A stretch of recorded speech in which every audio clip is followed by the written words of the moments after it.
I recently shared my postpartum journey pictures from 0 to 8 weeks after my third pregnancy, and I got a lot of questions about my pictures from 4 to 8 weeks when my tummy really came in. So the first month, I really rested. I just did a few pelvic floor exercises and walking and stretching, but from 4 to 8 weeks after I was cleared for exercise is really when I started in on sort of my deep core work.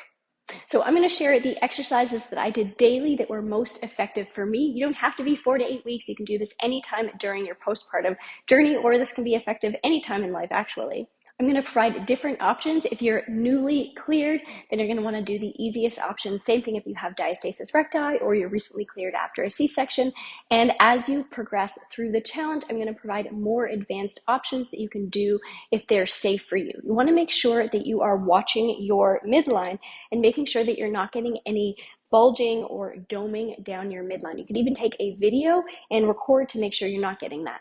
I remember how weak and sort of jelly-like my core felt after, and it felt really difficult to connect with those muscles. I'd be doing the exercise and I wouldn't really be sure if it was connecting, but if you stick with the exercises, really focus on your breathing and deep inner core muscles, that connection and that strength and that function does come back.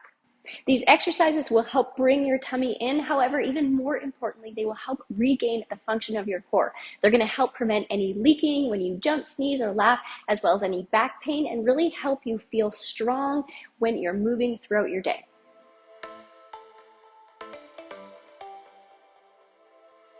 How we engage our inner core muscles and how we breathe is going to be the difference in whether the moves are effective. I could just sit here and breathe and engage my core correctly and get a great ab workout, and the moves are just a bonus. So let's keep our shoulders relaxed down. We can take our hands to our ribs. We're going to breathe into our ribs, expanding all around, especially our side and back ribs.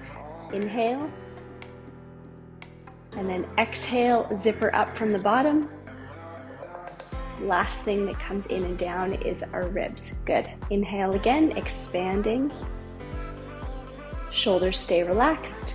Exhale, zippering up. We can add a Kegel this time. We're going to inhale, relax our pelvic floor. And then on the exhale, lift up and in your pelvic floor, zipper up. Exhale, coming in. One more time. Inhale, exhale. Good. We can move on to our backs now. So getting down carefully on our side, exhale, keeping your abs engaged, roll onto your back. Let's bring our heels in so we can touch them with our fingertips. We're going to start with some pelvic tilts here. So on an exhale, again, we're going to contract, press our lower back in. You can lift your tailbone off and then inhale into your ribs. Anterior tilt, exhale, pressing your low back in. Pressing your low back in is going to engage inside your bony hip protrusions. You should feel it get tense inside there. Inhale, relax, exhale, engage.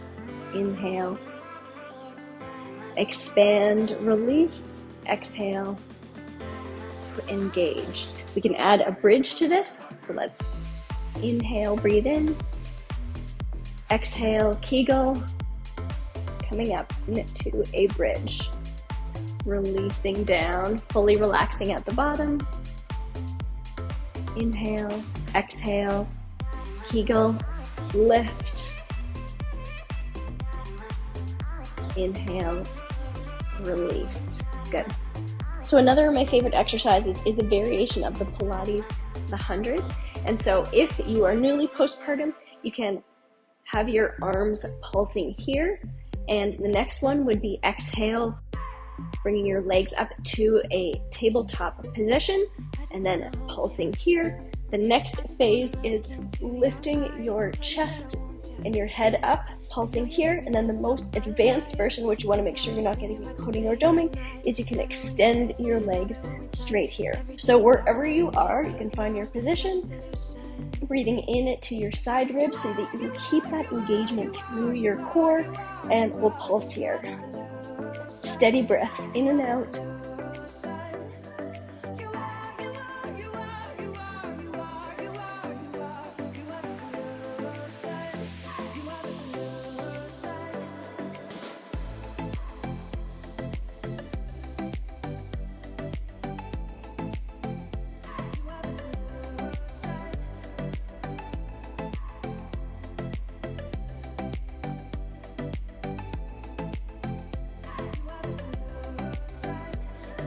Beautiful. Let's release down. Exhale as you release your legs down. Good. We can bring our hands up to our lower belly again, just inside our bony hip protrusion. And we're going to do a heel slide here. Exhale, engage. Heel slide out. And then as if you have a water glass on top of your other knee, you're going to open your knee up to the side without moving your hips or your other leg. Good. For more advanced, you can start with your legs up and extend here and then open out to the side there. So wherever you are, exhale, feel the engagement inside your hip protrusions. Good. Open to the side. So steady. Exhale as you extend. Continue with your own breath. Good.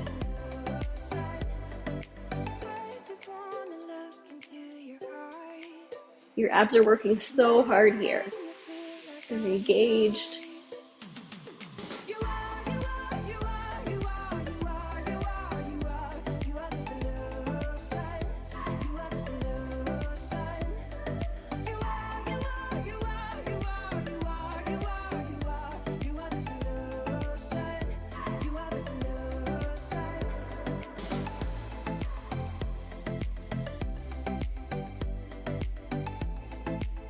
Let's release on this side. Take a big breath, fully relax your core, your pelvic floor.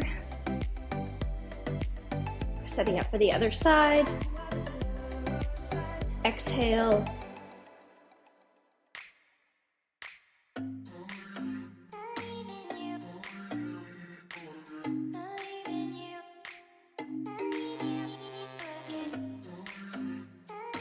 Only tipping over as far until you start to feel yourself move and coming up right before.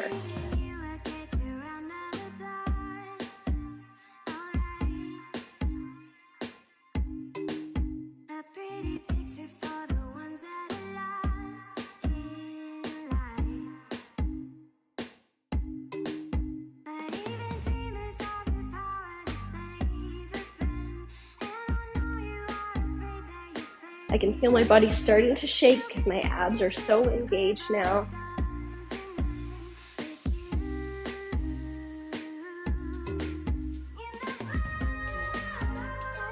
One more on this side.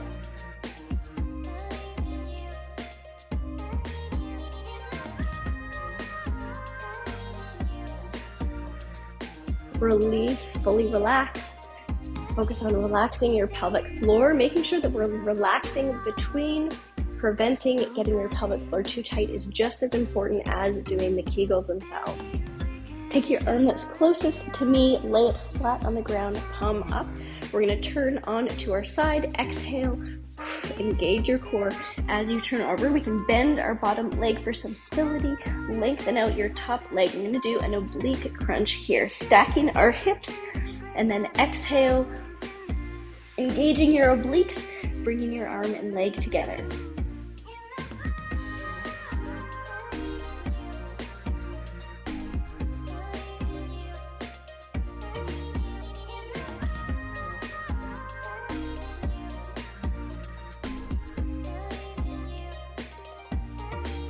On this last one, hold here.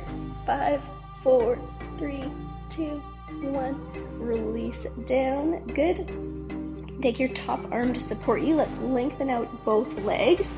We're going to bring one leg up, and then we're going to bring our bottom leg up and tap it up using our inner thigh muscles as well.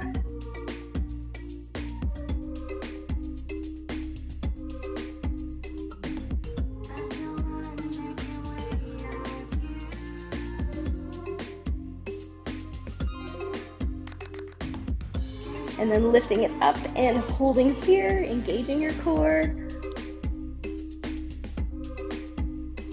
Beautiful, release down.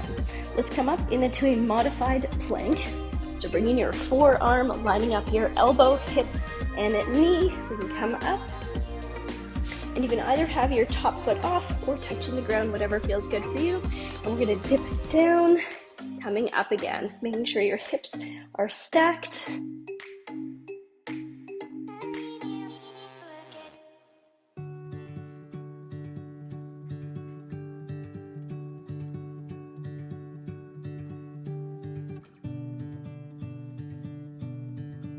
Lifting up, really lifting through your side body. Zippering up, engaging. Beautiful. Release down. You can just roll over. I'm going to move to the other side so that you can see me. Laying your bottom hand on the ground, setting up for our oblique crunches.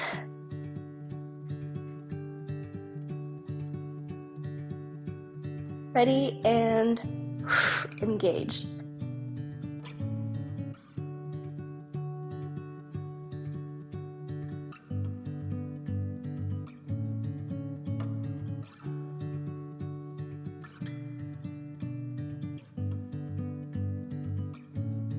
Last one, and hold. 5, 4, 3, 2, 1. Release down. Good. You can take your top hand to support you. Lengthen both legs out. Lift the top one up, and then we'll tap up, making sure we're exhaling and engaging.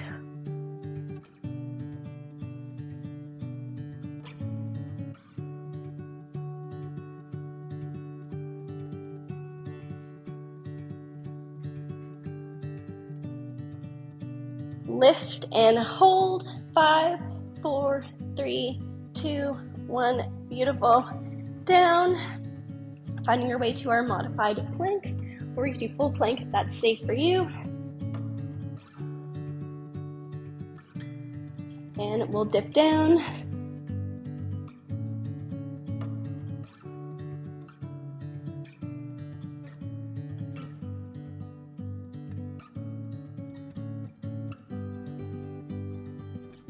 Beautiful. Lifting, hold. Good. Release.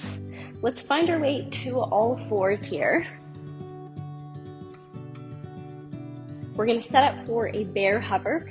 If you have diastasis recti or you want to do the easiest version, you're actually just going to engage and press your knees into the ground, engaging. The next level, you're going to tuck your toes, and then you're going to lift and hover, and then we'll hold for 10. The most advanced, you're going to step your legs back instead of holding. So wherever you are, I'm going to lift and hold for 10, 9, 8, 7, 6, 5, 4, 3, 2, 1. Release. Big breath in into your ribs. Relax your pelvic floor. And next time you can add a Kegel, zippering up. Exhale, Kegel, lift.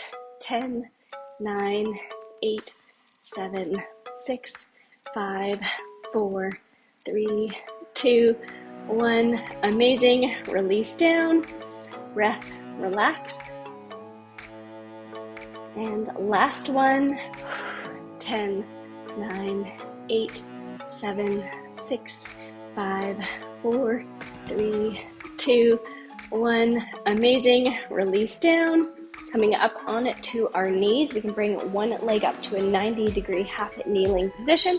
Bring our arms out in front. We're going to open up to the side for a gentle twist. It's true we don't want to be doing anchored twists postpartum, or especially if you have diastasis recti, but a gentle twist using your inner core muscles can be beneficial. You don't have to twist far. Exhale, using those muscles. Beautiful.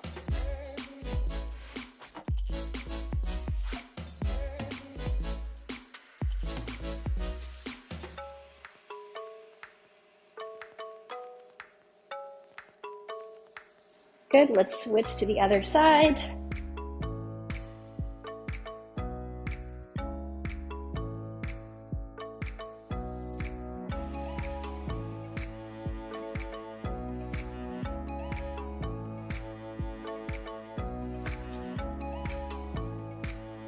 moving with resistance.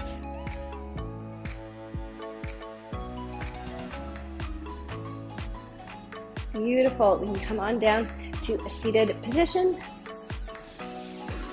You did amazing. I hope that you're feeling strong and like you made a really good connection with your core. If you're gonna do the challenge for 28 days, I have a printable that you can grab from the description box below, and you can check off every day that you did these exercises. And I would love if you comment and shared, or you can find me on Instagram and share your pictures of your 28-day results.